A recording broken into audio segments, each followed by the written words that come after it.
I'm Dave Lander. I kind of hate talking in public, so I kind of pissed off for 3 years, but trying to do it. I graduated from in the ethnomusicology department back in April, and I looked at a music festival called Iceland Airwaves. A really cool festival that you should all check out and try to go to sometime.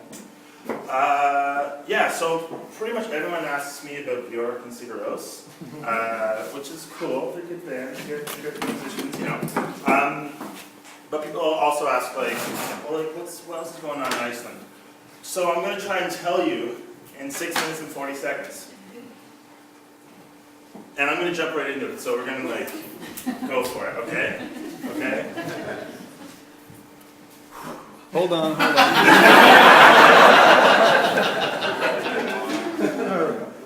I'm cheating.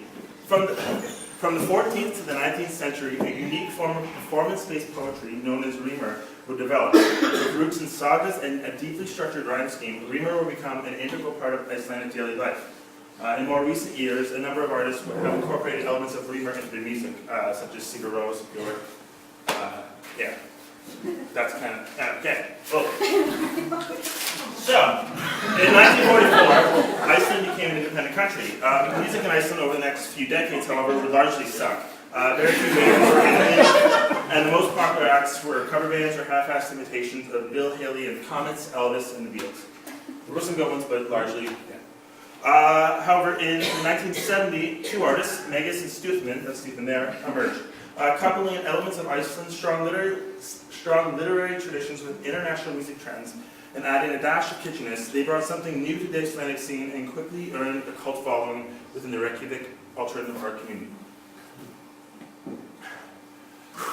With a newfound confidence, many young artists in the 1980s continued the practice of merging traditional elements of Icelandic culture with new international sounds and ideas. Many of these young artists looked specifically towards the punk scenes of the UK and the United States. And that's a really cool band there. Widely regarded as a classic film on Icelandic popular music and culture, Roki Reykjavik is an excellent document that showcases how Icelandic youth embraced the mentalities of artists like Stuthman and Megas, Icelandic traditions such as rímur, and international trends such as punk music.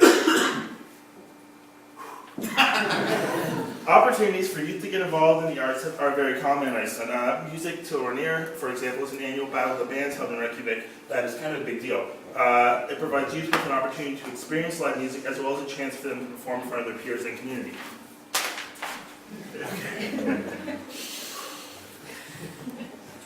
In 1987, influential UK disc jockey John Peel awarded the Sugar Cubes, Bjork's band, the song Birthday, the #1 spot on his year-end best of list, which he dubbed the Festive 50. The international recognition and praise that would follow was unprecedented for any Icelandic artist or group. After the demise of the Sugar Cubes, Bjork would emerge as a solo artist in 1993 with a record simply called Debut. Going on to release 7 more internationally successful records today, Bjork would become Iceland's most recognizable figure, collaborating with some of the most revered musicians in the world, and probably the musician you all know best. Maybe Sigur Rós. Alright. The most influential record labels with a focus on Icelandic music today are 12 Air, Record Records, Snekkilæsa, and Kimi Records. The founders of these labels knew it would not be a profitable endeavor. Here we go, here it started. They knew it wasn't going to be a good idea, but they did it because they loved music. Of those record labels, 12 Air, Snekkilæsa, and Kimi Records all have record shops in downtown Reykjavik that function as a headquarters and a storefront. Providing these labels with a physical downtown presence, these locations also act as spaces where like-minded individuals meet. 12 Air is also the place where Sigur Rós met looking at records. In 1999, Sigur Rós released their expansive second album, Ágætis Brunn. While the album would initially receive little recognition outside of Iceland, subsequent international releases led to the album becoming one of the most critically acclaimed Icelandic albums ever released. Originated in 1999, Iceland Airwaves would develop into the Icelandic musical event of the year. With an ever-growing international audience and media presence, today Iceland Airwaves flies in tons of international performers and hundreds of Icelandic acts perform downtown in the Reykjavik area over a 5-day period. Okay, well, Sigur Rós were the international flagship band for Iceland. Popular international trends were also being followed in the country, such as the awful, but for a time, popular rap metal group Quarashi.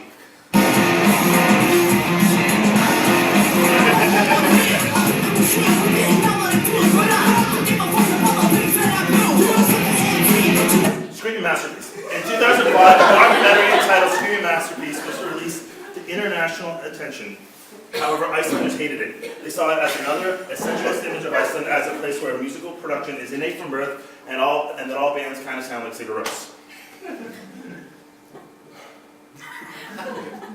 In 2006, the Iceland Music Export was formed as an independent business and marketing office. The IMX operates with a focus on promoting Icelandic artists internationally while also offering consultancy and training programs surrounding topics such as social media, networking, and self-promotion tactics, kind of like music now. And in Iceland, it's a really, really enormous big deal. Okay, so here we go.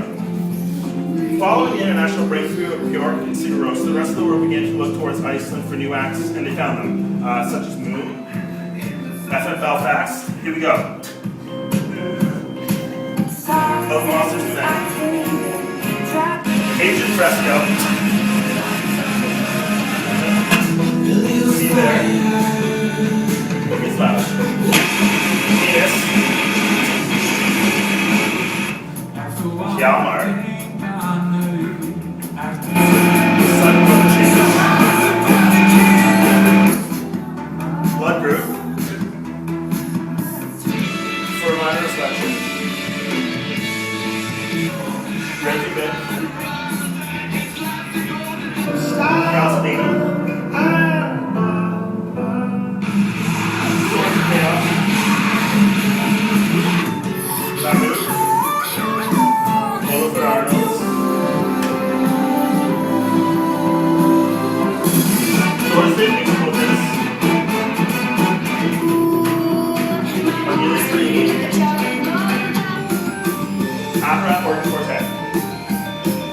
So, okay, I'm supposed to do a conclusion now. Pretty much, Iceland's a really interesting place. Since the 1970s, they've been open to new things. They deeply value innovation, and they care about the arts as a form of personal and national expression more than pretty much any place I can think. And I think that's kind of why they have, as I just showed you, such a diverse musical community. And I think I'm going to follow over.